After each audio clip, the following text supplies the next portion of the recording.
मित्रांनो, तुमचाही प्रधानमंत्री आवास योजनेअंतर्गत घरकुल मंजूर झालेला असेल, परंतु तुम्हाला अद्यापही एकही रुपया हा मिळाला नसेल किंवा काही लाभार्थ्यांना पहिला हप्ता हा मिळाला असेल आणि दुसरा किंवा तिसरा हप्ता त्यांना अद्यापपर्यंतही दिला गेला नाही, तर हे हप्ते तुम्हाला कधीपर्यंत मिळणार आहे याबाबत एक मोठी अपडेट आलेली.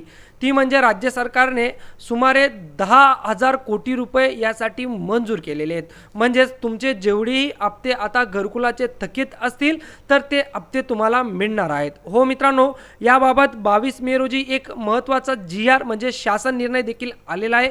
काय ही सविस्तर अपडेट आहे पाहणार आहोत सविस्तर या व्हिडिओच्या माध्यमातून. जरी चॅनलवर नवीन असाल तर चॅनल नक्की सबस्क्राईब करा. आपण अशाच महत्त्वपूर्ण अपडेट्स आपल्या चॅनलच्या माध्यमातून देत असतो.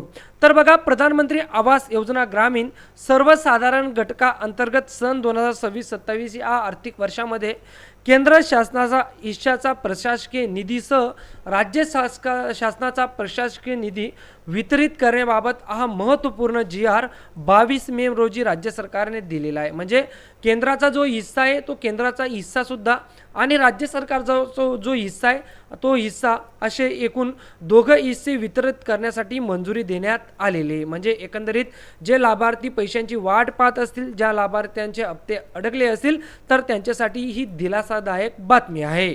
तर बघा, राज्य सरकार काय म्हणतं की प्रधानमंत्री आवास योजना ग्रामीण अंतर्गत केंद्र शासनाने सन 2026-27 या वर्षासाठी वितरित केलेल्या मदर सँक्शन एकूण रुपये जेवढा निधी केंद्र सरकारने मंजूर केला होता त्यापैकी त्यांचा जो निधी तर तो किती, तर अक्षरी रुपये 6,000 कोटी. म्हणजे जेवढा केंद्र सरकारने PM आवास घरकुल योजनेसाठी निधी राखीव केला आहे त्यापैकी जो 6,000 कोटी एवढा निधी आहे. त्यानंतर राज्य सरकारचा अक्षरी 4,000 कोटी रुपये एवढा निधी, तर असे एकूण 10,000 कोटी रुपये एवढा निधी राज्य सरकारने मंजूर केलेला आहे. म्हणजे एकंदरीत खूप मोठी अमाऊंट आहे 10,000 कोटी. तर 10,000 कोटी रुपये आता जेवढी लाभार्थी असतील ज्यांचे घरकुल मंजूर झाले असतील तर अशा सर्व लाभार्थ्यांना हा निधी आता वितरित करण्यात येणार आहे. 2026-27 साठी हा निधी मंजूर झालेला आहे. त्यामुळे यावर्षी ज्या लाभार्थ्यांचे घरकुल मंजूर झाले होते आणि त्यांना पैसे मिळाले नव्हते, तर अशा सर्व लाभार्थ्यांना ही अत्यंत महत्त्वपूर्ण आणि दिलासादायक बातमी आहे.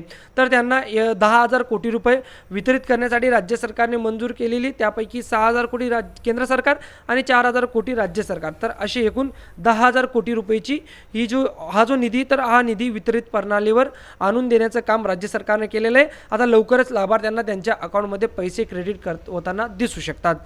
मित्रांनो, तुम्हाला ही अपडेट कशी वाटली कमेंट करून नक्कीच सांगा आणि अशाच महत्त्वपूर्ण पुढच्या अपडेटसाठी आपलं चॅनल सबस्क्राईब करायला विसरू नका. भेटूया पुन्हा अशाच एका नवीन व्हिडिओमध्ये. तोवर जय हिंद, जय महाराष्ट्र.